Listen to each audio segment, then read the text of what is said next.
क्या मजबूरी आ गई है कि लोग अब गाली गलौज मतलब सरनेम पर चर्चा करने लगे हैं कि मोदी हो तुम, कैश हो तुम, राजपूत हो। ये राहुल गांधी दूसरे व्यक्ति हैं पिछले 150 सालों में मानहानि के कानून में जिनको मैक्सिमम सजा 2 साल की। मानहानि वाला केस राहुल गांधी पे दर्ज हो गया और उसके बाद उनकी सदस्यता चली गई। लेकिन अगर हम ये देखें कि लॉन्ग टर्म में इसका फायदा किसको मिलता है, तो मुझे लगता है कि कांग्रेस पार्टी को मिलेगा। इससे पहले चौकीदार चोर है पे वो सुप्रीम कोर्ट में माफी मांग चुके थे और यहां भी बोला जा रहा था माफी मांगने को। नमस्कार, इंडिया लाइव के इंडिया डिबेट कार्यक्रम में आप सभी का स्वागत है। आज बहुत बड़ा हॉट टॉपिक है चर्चा करने के लिए, क्योंकि देश के जो प्रमुख विपक्षी दल है और सबसे पुरानी पार्टी और उसके नेता राहुल गांधी को आज गुजरात हाई कोर्ट से भी राहत नहीं मिली। मोदी सरनेम मामले में आज गुजरात हाई कोर्ट ने, जो लोअर कोर्ट ने जो सजा सुनाई थी 2 साल की अधिकतम सजा आपराधिक मानहानि का, उसको सजा को बरकरार रखी है। और कमेंट्स और अपने जो फैसला दिया है गुजरात हाई कोर्ट ने, उसमें कई ऐसे तथ्य आए हैं जिस पर आने वाले समय में काफी चर्चा होगी। सवाल यह है कि गुजरात हाई कोर्ट ने जो फैसला किया है ये तो एक कानूनी लड़ाई है, लेकिन इसका राजनीतिक पहलू क्या होगा, राजनीतिक लाभ किसको मिलेगा, यही आज हम लोग का टॉपिक है। मैं सीधे पहले बात करूंगा, आपका स्वागत करूंगा पुष्कर सिन्हा जी, वरिष्ठ पत्रकार, आपका स्वागत है पुष्कर सिन्हा जी। और संजय सिन्हा जी, पत्रकार से वकील बने हैं, हाई कोर्ट और सुप्रीम कोर्ट में प्रैक्टिस करते हैं, पत्रकारों के लिए हक के लिए काफी वो काम करते हैं। पत्रकार अगर पीड़ित हो जाए तो संजय सिन्हा जी उनके पक्ष में रहते हैं। और इंडिया लाइव से हमारे संजय बिष्ट जी हैं, आप दोनों का भी स्वागत है। ये पुष्कर जी, सबसे पहले आप ही से शुरू करते हैं, जरा संक्षिप्त शब्दों में कहिए कि देखिए कानूनी लड़ाई तो अलग जगह पर है, मुझे दो चर्चा आगे करेंगे, लेकिन 2 बातें बताइए। कानूनी लड़ाई में तो फिलहाल अभी मात दिखाई पड़ रहे हैं राहुल गांधी, लेकिन राजनीतिक लड़ाई में उनको फायदा मिला है, मिलेगा, क्योंकि मिला है। घर खाली कराना, वो सजा मिलने के बाद जो चुनाव हुए कर्नाटक में, उसमें भारी बहुमत से कांग्रेस की वापसी हुई। तो आप इसको कैसे देखते हैं, राजनीतिक लड़ाई देखते हैं या कानूनी लड़ाई देखते हैं, किसको फायदा किसको नुकसान? ये कानूनी और राजनीतिक दोनों लड़ाई है और दोनों में कांग्रेस को घाटा है। जब इंजन जो है राहुल गांधी वही अगला 2024 का चुनाव नहीं लड़ पाएगा तो कांग्रेस किस मुंह से जाएगी, किसको लेकर जाएगी? बहुत होगा तो प्रियंका गांधी को लाएगी, जो कि अभी हाल ही में यूपी के चुनाव में देखा जा चुका है, बिल्कुल खत्म हो गई। तो राहुल गांधी राजनीतिक रूप से, मतलब जो कांग्रेसी हैं वो तो बहुत खुश हैं कि उनके साथ जो हुआ उसका उनको फायदा होगा, मगर मुझे नहीं लगता इसका कोई फायदा होने वाला है। और आपने कर्नाटक और हिमाचल की बात की, वो सब लोकल कारण से हुआ था, वहां राहुल गांधी का कोई हाथ नहीं था। राहुल गांधी का कोई हाथ, वहां राहुल गांधी का कोई हाथ नहीं था। लेकिन चलिए, वहां जब भी चुनाव होता है, देश में जब भी चुनाव होता है, तो ये चुनाव जो लड़ाई होती है मोदी जी और कांग्रेस, मतलब वहां की जो रीजनल पार्टी है उससे लड़ाई होती है। लेकिन कुल मिलाकर के जब लड़ाई लड़ी जाती है तो मोदी जी सामने होते हैं, और जो सामने में होता है विपक्ष जैसे कांग्रेस है। कर्नाटक में देखा हम लोगों ने, वहां पर प्रधानमंत्री का जो लंबा रैली हुई थी, वहां पर 8 घंटे का रोड शो हुआ था, तमाम जय बजरंगबली के नारे हुए थे, ऐसा माहौल बनाया गया था। लेकिन जब पार्टी चुनाव में हार जाती है तो उसको लोकल बता दिया जाता है, और उसका हार का ठिकरा वहां के स्थानीय नेताओं पर डाल दिया जाता है। संजय सिन्हा जी, आप ये बताइए कि ये जो आज जो राजनीतिक लड़ाई है और साथ में इसमें जुड़ा हुआ है कानूनी लड़ाई, क्योंकि आप कानून के जानकार हैं, आप प्रैक्टिस करते हैं हाई कोर्ट में, आपको जानकारी है, तो दोनों पहलुओं पर थोड़ा संक्षिप्त में बताइए कि इसका फायदा किसको मिलेगा और आने वाले समय में क्या है राजनीतिक मायने इसके, मतलब घाटा किसको और फायदा किसको? देखिए, कानूनी जो लड़ाई है उसमें आप हाईकोर्ट ने जो फैसला दिया है, इस फैसले के बैकड्रॉप में आप देखिए तो पिछले 2-3 सालों में ये कभी इतिहास नहीं रहा है कि किसी मामले में सरकार के खिलाफ हुई। सरकार यानी कि सत्ताधारी पार्टी के खिलाफ कभी गई हो, पूरे गुजरात की जुडिशियरी। आपको हम एक वाक्य और बता देना चाहते हैं, जिस जज ने राहुल गांधी का फैसला, मतलब ट्रायल कोर्ट ने जिसने कन्विक्ट किया था, उसने जो फैसला लिखा था, इनको कन्विक्ट करने का जो फैसला लिखा था, उस जज को वहाँ हाईकोर्ट, ये सॉरी वो मतलब मजिस्ट्रेट का कोर्ट था, और उसको 10 दिनों के बाद उसको सेशन कोर्ट में सेशन जज के रूप में प्रमोट किया गया। ये मतलब एक बात थी, जो हो सकता है कि ये संजोग भी हो सकता है, लेकिन ये एक फैक्ट है जो मैं आपके सामने रखना चाहता हूँ। और इसके बाद कई सारे वकीलों के संगठन सुप्रीम कोर्ट आए, और फिर उस जज के साथ जितने लोगों का भी प्रमोशन हुआ था सबको रुकवाया गया, और उस पर रोक लगाई सुप्रीम कोर्ट। ये बात। और दूसरी बात की, ये कोई पहला मामला नहीं है जब किसी की सदस्यता गई, लेकिन मानहानि के मामले पे अभी तक पिछले 150 सालों का जो मानहानि के कानून का इतिहास रहा है, उसमें ये दूसरा मामला है जिसमें 2 मैक्सिमम सजा मिली है। ये राहुल गांधी दूसरे व्यक्ति हैं पिछले 150 सालों में मानहानि के कानून में जिनको मैक्सिमम सजा 2 साल की मिली। सवाल ये है कि एक नेता दूसरे नेता के खिलाफ चुनावों में अगर कोई आरोप लगाता है, तो क्या उसके खिलाफ हम कोर्ट जाएंगे और फिर उसको वसीयत देंगे? ये एक राजनीतिक उसका पक्ष है। राहुल गांधी भाषण देते हैं कर्नाटक के अंदर, एफआईआर होती है गुजरात के अंदर, ये मैंने कंप्लेन होती है गुजरात के अंदर कोर्ट में, और गुजरात में सजा दी जाती। ये एक सवाल है।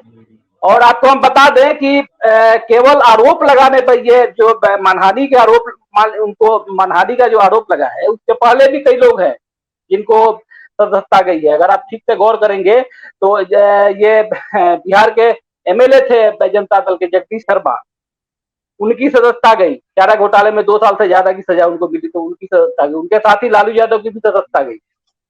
रशीद मसूद का नाम आपको याद होगा, कांग्रेस के थे, एमबीबीएस भर्ती घोटाला में उनको 4 साल की सजा हुई, तो उनकी सदस्यता गई। मध्य प्रदेश के एक संजय जी ये इतिहास तो बाद में हम लोग चर्चा करेंगे, और भी पहलू पर चर्चा करते हैं इसको। संजय बिष्ट जी, जैसा कि संजय सिन्हा जी बता रहे थे कि मामला कर्नाटक में हुआ, भाषण दिया, गुजरात में केस दर्ज हुआ, लेकिन सवाल ये भी है मेरा आपसे कि राहुल गांधी को ऐसा बात बोलना क्यों पड़ा, सरनेम क्यों यूज करना पड़ा? और देश तो अपना है, कर्नाटक हो चाहे गुजरात हो। 2 सवाल आपसे है। पहले ये बताइए कि आखिर राजनीति में ऐसी क्या मजबूरी आ गई है कि लोग अब गाली गलौज, मतलब सरनेम पर चर्चा करने लगे हैं कि मोदी हो तुम, कायस्थ हो तुम, राजपूत हो। अगर ऐसे बयानों पर होगा तो क्या ये सही है? देखिए, जो आप पूछ रहे हैं ज्ञानेश जी, इसमें मोदी सरनेम का मामला था। राहुल गांधी की जो स्पीच है उसमें उन्होंने जो एग्जांपल्स दिए कि नीरव मोदी और भी लोगों के नाम लिए, वो लोग जो है वो चोर हैं जो भगोड़े थे, देश से पैसा लेके भाग गए। इसी में उन्होंने आगे की लाइन कही कि सारे जो चोर हैं उनके सरनेम मोदी क्यों होते, यही मामला था। लेकिन अगर आप देखें तो जब चुनावी भाषण होता है तो उसमें जो नेता है वो अपनी बातें रखता है, अपने अपने तरीके से रखता है। फिर चाहे अगर बीजेपी की तरफ से देखें तो कई बार नेहरू को बोला गया है, इंदिरा गांधी तक को खींचा गया है, राजीव गांधी तक का जिक्र हुआ है। तो ये सब मतलब एक दूसरे पे छीटाकशी वाला जो मामला था, ये तो राजनीति तक चलता था, चुनावों में बोला जाता था। लेकिन जब ये आपराधिक में जो मानहानि वाला केस राहुल गांधी पे दर्ज हो गया और उसके बाद उनकी सदस्यता चली गई। लेकिन अगर हम ये देखें कि लॉन्ग टर्म में इसका फायदा किसको मिलता है, तो मुझे लगता है कि कांग्रेस पार्टी को मिलेगा। हो सकता है कांग्रेस पार्टी को 2024 में वोट जो है उसके बिहाफ पे मिल जाए, क्या सिंपैथी के बिहाफ पे मिल जाए, अगर राहुल गांधी चुनाव नहीं लड़ पाते, अयोग्य रहते हैं। दूसरा ये है कि राहुल गांधी जो बोलते आ रहे हैं, जब से ये 23 मार्च को जो निचली अदालत ने उनको सजा सुनाई, उस पर फैसला दिया, उसके बाद से राहुल गांधी ने कहा कि भाई मेरी लोकसभा सदस्यता चली भी जाती है तो भी मैं रुकूंगा नहीं, मैं अपनी बातें रखता रहूंगा, जनता के सवाल उठाता रहूंगा। तो उनका साफ था, और देखा भी जा रहा है कि पिछले बीते दिनों वो मणिपुर का भी दौरा किया। तो मणिपुर का दौरा उन्होंने एक लोकसभा सांसद के तौर पे नहीं किया, एक नेता के तौर पे किया। तो कांग्रेस पार्टी को इसका फायदा मिलेगा। और सदस्यता रहने या ना रहने से ये तय नहीं हो जाता कि राहुल गांधी नेता है या नहीं है। क्योंकि बतौर नेता, जननेता वो लोगों के बीच जाते रहेंगे, अपनी बात उठाते रहेंगे, लोगों की बात पूछते रहेंगे, विपक्ष के तौर पर खड़े रहेंगे। तो सदस्यता रहती है नहीं रहती, ये बहुत ज्यादा प्रभाव नहीं डालेगा राहुल गांधी पर और 2024 के चुनावों पर, ऐसा मुझे लगता है। ठीक है पुष्कर जी मैं आपसे जानना चाहता हूं कि चुनावी बदजुबानी जो है ये सिर्फ राहुल गांधी को तो भुगतना पड़ रहा है अगर आप कानूनी दृष्टिकोण से देखें तो, लेकिन चुनावी बदजुबानी तो हर एक पॉलिटिकल पार्टी करती रही है, अभी भी कर रही है। फर्क इतना है कि सोशल मीडिया का जमाना है और सेकंड मात्र में चीजें फैल जाती हैं। लेकिन मेरा सवाल आपसे ये है कि क्या बीजेपी अब ऐसे इन तरीकों से केस करके, मुकदमे में फंसा करके, बंगला खाली करा करके ऐसे विपक्ष से उसको मैंने सबक सिखाएगी, ऐसे लड़ेगी विपक्ष से? देखिए, राहुल गांधी जो हैं, बाकी का मामला और राहुल गांधी का मामला अलग है। गुजरात हाईकोर्ट ने भी जो फैसला दिया है उसमें केवल इसी मामले को नहीं उसने कहा, इससे पहले चौकीदार चोर है पे वो सुप्रीम कोर्ट में माफी मांग चुके थे और यहां भी बोला जा रहा था माफी मांगने को, माफी मांग लेते मामला खत्म हो जाता, मगर वो उन्होंने एक और गलती कर दी, दूसरी उन्होंने कह दिया कि मैं सावरकर नहीं हूं। अब जब मैं सावरकर नहीं हूं राहुल गांधी ने कहा तो सावरकर के जो परिवार वाले हैं उन लोगों ने भी केस ठोक दिया कि मतलब सावरकर जो है जिसने मतलब 10 साल से ऊपर जो काला पानी की सजा काटे और गांधी और नेहरू जो कभी जेल भी गए तो मतलब 5 स्टार सुविधा के साथ गए, तो जी जेल गए हैं, जेल गए हैं। मैं बोल रहा हूँ जेल में वाली जानकारी यहाँ मत रखिए, जेल में नहीं अरे मेरी बात सुनिए तो मैं बोल रहा हूँ ना, जेल गए और जेल में उनको 5 स्टार सुविधा मिली।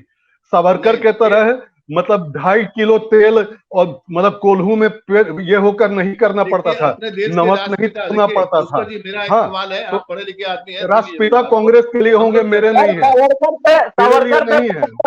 गांधी बात करनी है तो बात करने के लिए मैं तैयार हूँ। सावरकर पर अगर आपको बात करनी है तो मैं सावरकर पर ही बात करने को तैयार हूँ। राहुल गांधी पे करना चाहते मैं तो राहुल गांधी पर बोल रहा हूँ। राहुल गांधी ने कहा कि मैं सावरकर नहीं हूं, मैं माफी नहीं मांगूंगा, इसलिए हुआ। और कल होके सुप्रीम कोर्ट जब जाएंगे राहुल गांधी, मुझे मतलब 70-80% ये है उम्मीद कि उनको सुप्रीम कोर्ट का जो अब तक का रहा है वहां तो सारे कांग्रेसी भरे हुए हैं और लेफ्ट वाले कॉलेजियम के कारण वहां उनको ये तीस्ता शीतलवार की तरह वहां उनको 100% राहत मिलेगी। तो मतलब इसके पीछे भी एक स्ट्रेटेजी है कांग्रेस की। अब देश में 2 सुप्रीम कोर्ट बनाया जाए, एक कांग्रेस के लिए एक बीजेपी के लिए, ये कहना चाह रहे हैं आप?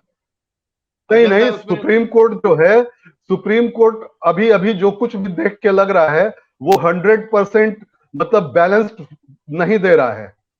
सर उसी सुप्रीम कोर्ट ने आपके चहेते एंकर रिपब्लिक के अर्नब गोस्वामी को एक दिन में केस लिस्ट करके जमानत दी। आप कैसे कह रहे हैं कि सुप्रीम कोर्ट मतलब आप वहां पे आप इस बात को कैसे कर सकते हैं? सुप्रीम कोर्ट के सर ऐसे होता है, कौन आपका वकील है? देखिए सुप्रीम कोर्ट का जो नियम है उसके मुताबिक है वो सब। नहीं, वो जो अर्नब गोस्वामी का मामला था वो मैंने लीक से हटके हुआ था। आमतौर पे जो है एकदम आज शाम को मैंने 8 बजे लगाया और अगले दिन सुनवाई लिस्ट हो जाए, ये बहुत बड़ी बात थी। फिर भी अर्नब गोस्वामी मेरे बोलने का ऑपरेटिव पार्ट है कि सुप्रीम कोर्ट जो है वहां से राहुल गांधी को राहत मिल जाएगी, जो सुप्रीम कोर्ट का अब तक का पीछे का हम देख रहे हैं क्या वो करता आ रहा है। बस ये मेरा कहना है, बाकी नहीं चलिए, नहीं हम लोग जो चर्चा कर रहे हैं आप ध्यान रखिए इस बात को। देखिए व्हाट्सएप यूनिवर्सिटी पे जो बातें होती है ना कि सुप्रीम कोर्ट में बीजेपी के लोग भरे हैं, कांग्रेस के लोग भरे हैं, इन सब बातों से बचिए, क्योंकि हमारा जो मकसद है ना इंडिया लाइव में, इंडिया डिबेट में हम लोग चर्चा करते हैं कि देखिए फैक्ट पे बात करें हम लोग। सुप्रीम कॉलेजियम में तो दादा पोता चल ही रहा है, वहां कॉलेजियम सिस्टम में दादा बेटा पोता कई एग्जाम्पल है जिसपे बाप भी बना, ये चीफ जस्टिस बेटा भी बना, अभी वाले भी है। आपकी सारी बात मान ली जा रही है, हम इस बात से इनकार नहीं कर रहे क्या हैं। मतलब एक ही परिवार में सारा ये है, दुनिया में और कोई नहीं है? आपके सारे आरोप सही मान लिए जाए, फिर भी 2014 के बाद से बीजेपी सरकार में है। कॉलेजियम सिस्टम को वो चाहे तो पार्लियामेंट के थ्रू वो उसको नया कानून ला सकती है, लेकिन हिम्मत नहीं है कि नया कानून लाए। सबसे बड़ा सवाल ये है कि आप 2014 में ही जुडिशियल कमीशन लेके आ गई थी, उसके बाद 2014 में ही जुडिशियल कमीशन आ गया था अपॉइंटमेंट के लिए, मगर सुप्रीम कोर्ट कमीशन का फैसला बीजेपी का नहीं था। पहली बार जान लीजिए आप, जुडिशियल कमीशन का फैसला बीजेपी का नहीं, सरकार ने मोदी सरकार जो है, मोदी सरकार लेकर आई, कांग्रेस कभी लाई ही नहीं। मोदी सरकार, अरे भाई मोदी सरकार लेकर आई थी। चलिए अगर आप झूठ बोल रहे हो तो उसका हमको कोई जवाब नहीं। आपको पूरे तरीके से अपना जो ज्ञान बेस्ड है वो केवल व्हाट्सएप यूनिवर्सिटी से रखना है, तो हमें कुछ नहीं कहना। मैं आपको ये बता दूं कि कांग्रेस की सरकार ने NJAC, national judicial accountability commission का वो लाया था, और उसमें जो लोग हैं वो गए थे सुप्रीम कोर्ट, और justice Khehar, chief justice Khehar के नेतृत्व में 5 सदस्यीय कॉन्स्टिट्यूशन बेंच बना था, जिसने एनजेएसी के कानून को निरस्त कर दिया था। और उसमें जस्टिस चेलेमेश्वर थे ये आंध्र प्रदेश के, उन्होंने केवल डिसेंट किया था कि नहीं, ये जो कॉलेजियम सिस्टम है गलत है। बाकी सारे जजों ने कहा था कि कॉलेजियम सिस्टम ठीक है, इसलिए एनजेएसी को खत्म किया जाए। लेकिन उसके बाद भी ये सवाल बताइए आप कि बीजेपी सरकार दूसरा कानून क्यों नहीं लाई कॉलेजियम को के विकल्प के तौर पे? ये बताइए आप, इसका कोई जवाब है आपके पास? आगे आएगा तैयारी हो रही है। जिस तरह से किरण रिजिजू जो देश बना दिया है, तब तक आप गरियाते रहेंगे उसको। मैं क्या जानूं, ये सरकार जानेगी, ये तो सरकार जानेगी। और किरण रिजिजू ने जिस तरह से सुप्रीम। अच्छा पुष्कर जी आप ये बताइए, ये जो चर्चा चल रही थी, हम लोग का टॉपिक का विषय ये है कि राहुल गांधी का जो आज फैसला दिया गया है गुजरात हाई कोर्ट के द्वारा, उसमें इसके राजनीतिक मायने क्या है? क्या ये कानूनी लड़ाई राजनीतिक लड़ाई में तब्दील नहीं होता हुआ दिखाई पड़ रहा है, और इसका सीधा फायदा कांग्रेस को मिलता हुआ दिखाई पड़ रहा है? पुष्कर जी संजय सिन्हा जी आप बताइए, आप क्योंकि कानून के जानकार हैं।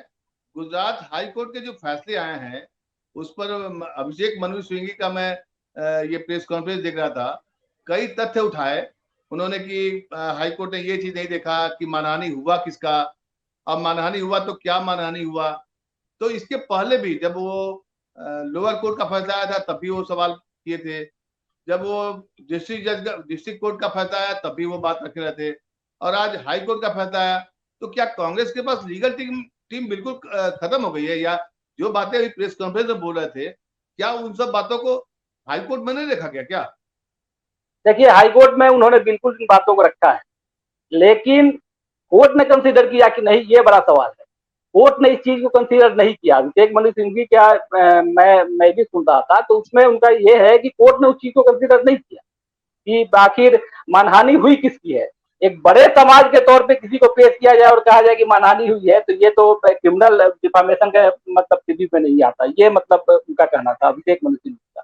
और दूसरी बात उनकी ये कहनी थी कि जो हाई कोर्ट ने कहा कि राहुल गांधी के खिलाफ 10 मामले चल रहे हैं, तो 10 मामले में किसी में भी उन्हें दोषी नहीं करार दिया गया। हाईकोर्ट का ये जो ग्राउंड जो है वो बहुत ही मतलब अच्छा ग्राउंड नहीं है कि 10 मामले उनके खिलाफ चल रहे हैं। यार, हमारे खिलाफ 100 मामले चल रहे हैं, हम किसमें दोषी करार दिए गए, ये सबसे महत्वपूर्ण। और तीसरी बात उसमें ये थी कि सावरकर का मामला उठाया गया था। उसमें सावरकर का मामला, सावरकर के पोते ने ये अप्रैल में केस किया है मेरे ख्याल से, 13 अप्रैल को या 12 अप्रैल को उन्होंने डिफामेशन का केस किया है, क्रिमिनल डिफामेशन का। और इनका ट्रायल कोर्ट का, राहुल गांधी का ट्रायल कोर्ट का फैसला आता है 23-24 मार्च, तो 19 दिन के बाद। इसलिए ये जो दोनों हाईकोर्ट के जो तथ्य दिए गए हैं कि 10 केस इनके खिलाफ चल रहे हैं, सावरकर के पोते ने भी केस किया है, ये हाईकोर्ट की मतलब कम से कम फाइंडिंग में ये चीजें नहीं लिखनी चाहिए। इस पर जरूर ये कांग्रेस की लीगल टीम जो है जाएगी जरूर सुप्रीम कोर्ट में, ये बात रखती है। क्या लगता है सिन्हा जी, आप बताइए कि सुप्रीम कोर्ट में ये केस ठहर पाएगा? कब तक फैसला आएगा? 3-4 सुनवाई में हो पाएगा या ये भी लंबा खींचेगा? नहीं नहीं, ये मामला लंबा नहीं खींचेगा। ये जब 3-4 सुनवाई में ये इस चीज का मामला इसका हल हो जाना चाहिए। बहुत लंबा मामला नहीं खींचेगा। ये पुष्कर जी आवाज सुनाई पड़ रही है आपको? ठीक, हाँ हाँ आ रही है। पुष्कर जी ये बताइए कि देखिए अब तो आप लोअर कोर्ट से भी उनको सजा मिल गई, आपको डिस्ट्रिक्ट कोर्ट से भी मिल गई, गुजरात हाई कोर्ट से भी मिल गई। रविशंकर प्रसाद पूर्व कानून मंत्री ने लगातार सवाल दाग रहे हैं कि आपने मोदी सरनेम का क्यों इस्तेमाल किया। मतलब देखिए सजा किस बात के लिए मिली है वो तो एक बहस का विषय है, वो चलेगा, कानूनी प्रक्रिया चलेगा।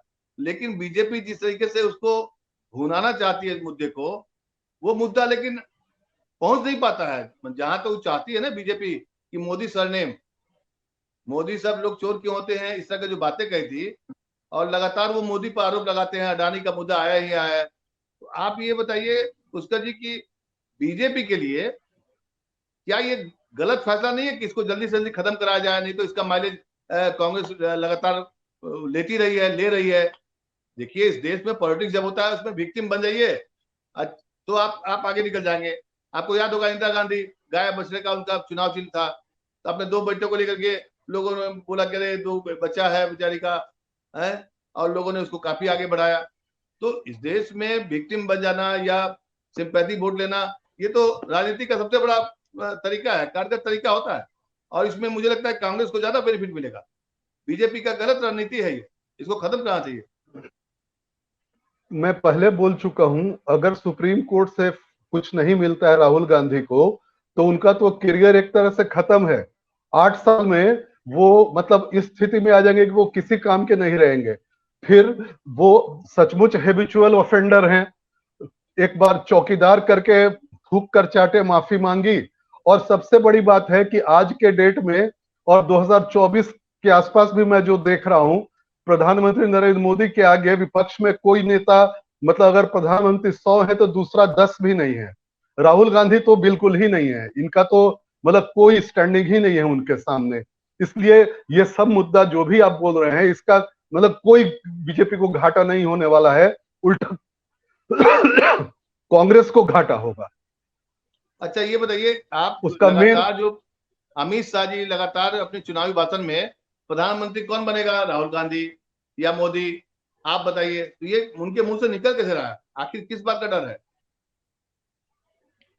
अरे डरेंगे क्यों? मतलब सब लोग राहुल गांधी बोलते हैं मोदी डर रहे हैं, अरविंद केजरीवाल बोलते हैं मोदी डर रहे हैं। डर की बात ही नहीं है। राहुल गांधी अब किसी का नाम लेना है, विपक्ष में 25 उम्मीदवार हैं, विमर्श में नहीं लाया विपक्ष में 25 उम्मीदवार हैं ओपोजिशन वाले, मतलब टीआरएस के चंद्रशेखर राव होंगे, केजरीवाल होंगे, ममता बनर्जी होंगी, नहीं सब है। अभी देखिए ना, जब अभी आगे आगे आगे बढ़ने दीजिए, देखिए बिल से कैसे सब निकलते हैं, सारे निकलेंगे। राहुल गांधी भी अगर छूट गए सुप्रीम कोर्ट से, वो भी बिल से निकलेंगे कि मैं भी हूं प्रधानमंत्री उम्मीदवार। हाँ, और बाकी जितने हैं सब हैं। आप क्या चाहते हैं, वन पार्टी सरकार हो, यहाँ पर एक ही पार्टी की सरकार बनती रहे हमेशा? नहीं, एकदम विपक्ष मजबूत हो मैं चाहूंगा, मगर विपक्ष जैसा होना भी तो चाहिए। विपक्ष ज्यादातर एंटी इंडिया है, एकदम मतलब ऐसे मुद्दे उठाता है कि पब्लिक से जुड़ ही नहीं पा रहा है, विपक्ष पब्लिक से नहीं जुड़ पा रहा है। सर बीजेपी की तरह तो विपक्ष नहीं हो जाएगा। आप विपक्ष के सबसे बड़े टारगेट रहे लालू यादव। सुनिए सर, मैं एक उदाहरण दे रहा हूँ। लालू यादव के ऊपर कई सारे केस हैं, चारा घोटाले के भी 3-4 केस लगे हुए, लेकिन राजनीति में उसके, बिहार में और पूरे देश में उनकी अहमियत को कोई काट नहीं सका। और यही वजह है कि आज भी आरजेडी जो है तो बिहार में बड़ी ताकत बनी हुई। किसी आदमी को संसद का मेंबर होना, विधानसभा और लोकसभा के मेंबर होना, ये एक अलग जुदा चीज है, और उस आदमी की राजनीतिक अहमियत होना ये एक बिल्कुल जुदा चीज है। इसलिए अगर आप ये सोचते हैं कि राहुल गांधी को हम 2024 के चुनाव से बाहर कर देंगे, वो चुनाव नहीं लेंगे, तो ये इस मुगालते में रहने की जरूरत नहीं है। कर्नाटक के विधानसभा चुनाव में किसी भी विधानसभा चुनाव से नहीं लड़ रहे थे, लेकिन वहां से बीजेपी हार गई और कांग्रेस आई। ये इस चीज को समझने की चीज है कि लीड कौन कर रहा है और फोर्स, जनता का फोर्स किसके साथ जा रहा है। राहुल गांधी के साथ सिंपैथी में जा सकता है, राहुल गांधी के साथ सिंपैथी में जा सकता है। संजय बीर जी, आरजेडी आप को जो कितने वोट चुप मिले, रहे? दोनों एक लोग मिनट बात एक कर रहे मिनट हैं, ये आप लाइन कितना बोल देने सहमत हैं दीजिए। इससे? आरजेडी को जो वोट मिले वो लालू यादव के कारण इस बार नहीं मिले थे, तेजस्वी यादव के कारण मिला था वोट। इस बार सर लालू यादव कहीं नहीं थे, कहीं केवल अब आप तेजस्वी यादव आगे थे। इसका मुझे जवाब ही नहीं देना था, हमको इसका जवाब ही नहीं देना कि तेजस्वी यादव और लालू यादव अलग अलग है। तेजस्वी यादव पर भी केस करवाया है आपने। हाँ, पुष्कर जी ने भी वो एक तो बात अंदर कही जाएंगे थी। ही, जल्द ही जाएंगे। पुष्कर तेजस्वी जी ने यादव जल्द बात ही कही अंदर थी, जाने विपक्ष वाले हैं। जो है वो एंटी इंडिया है। पुष्कर जी, विपक्ष जो है वो एंटी इंडिया है। एक्चुअल में क्या है कि विपक्ष एंटी इंडिया नहीं है, हर वो आदमी एंटी इंडिया हो गया आज की तारीख में जो सवाल पूछने लगा है। मान लीजिए आप, महंगाई बढ़ती है, आप सवाल पूछते हैं जी महंगाई बढ़ रही है, स्कूल की फीस बढ़ रही है बच्चों के, सरकार क्या कर रही है, टमाटर के भाव बढ़ रहे हैं, सब्जियां बढ़ रही हैं, तेल बढ़ रहा है, गैस बढ़ रही है, तो आप एंटी इंडिया हो जाते हैं। हर आदमी, देश का किसके हर वो आदमी राज्य में सवाल घटी पूछ थी? रहा है, वो एंटी इंडिया है, क्योंकि सत्ता में मोदी जी हैं, और मोदी जी और बीजेपी जितना राष्ट्रवादी पार्टी और राजपक्ष कोई और है नहीं। दरअसल दिक्कत यह है कि एंटी इंडिया कोई नहीं है। सत्ता को, प्रधानमंत्री को समझना होगा, समस्याओं को देखना होगा। सिर्फ एंटी इंडिया का तमगा, बैच लगा देने, तमगा दे देने से किसी आदमी को आप ये नहीं बोल सकते कि एंटी इंडिया है जो राष्ट्र हित की बात कर रहा है या जो अपनी बात रख रहा है। पुष्कर जी, हाँ ये बोलिए। बताइए, तो विपक्ष कैसा होना चाहिए? मतलब आपके हिसाब से, मतलब जो मोदी जी की बात सुने, मोदी जी के पक्ष में प्रचार करे, वैसा विपक्ष चाहते हैं आप? नहीं, विपक्ष जो है कंस्ट्रक्टिव होना चाहिए। जहां अच्छा काम हो रहा है वहां अच्छा भी बोलना चाहिए। यहाँ जो विपक्ष है हर काम में पीछे लग जाता है, हर काम की बुराई। अब बुराई क्या, बिना हर मतलब की हर बुराई। अब सत्ताधारी हर सत्ताधारी दल सर विपक्ष को केवल कंस्ट्रक्टिव विपक्ष बनने की नसीहत देता है। ये हमेशा इतिहास गवा रहा है पिछले 55-56 साल के लोकतंत्र के इतिहास में कि हर सत्ताधारी दल, कांग्रेस जब सत्ता में होती है तो विपक्ष को कहती है कंस्ट्रक्टिव होना चाहिए। ये जब आज के डेट में बीजेपी सत्ता में है तो वो कह रही है कि कांग्रेस को कंस्ट्रक्टिव होना चाहिए। ये चीजें नहीं होती, विपक्ष होता वाजपेयी ही जी है वो कई बार इंदिरा जनता की गांधी का सवाल सपोर्ट करती है। कर चुके हैं। वाजपेयी जी देखिए, इंटरनेशनल लेवल पे भी कई बार इंदिरा गांधी का सपोर्ट कर चुके हैं जब वो प्रधानमंत्री थी। हाँ, यही यही यही बात मैं आपको कह रहा हूँ। और आपको हम ये भी बता दें कि राजीव गांधी जब प्रधानमंत्री थे तो उन्होंने अटल बिहारी, ये लाल कृष्ण आडवाणी को इलाज के लिए भेजा था। ये बात, ये बहुत पब्लिक डोमेन में नहीं है, लेकिन ये एक हकीकत है। आप हर चीज को उस तरीके से देखेंगे तो नहीं चलेगा वो कि नहीं भी कंस्ट्रक्टिव विपक्ष भेजते नहीं तो होता है। आडवाणी और को जाते इलाज के कंस्ट्रक्टिव लिए। विपक्ष जो शब्द है ना वो एकदम धोखेबाजी वाला शब्द है और कुछ नहीं है। विपक्ष विपक्ष होता है जनता के सवालों के लिए, सरकार को आईना दिखाने के लिए विपक्ष होता है। सरकार की प्रशंसा करने के लिए विपक्ष नहीं होता, तो विपक्ष काहे के लिए होगा फिर? नहीं तो आप नहीं, अनाड़ी टाइप के प्रश्न नहीं करेंगे ना सरकार से। यहाँ तो पर अनाड़ी की सारे तरह सवाल तो खुद हमारी खुद टाइप सारे पर लगेंगे। एक्सपोज हो जा रहे हैं।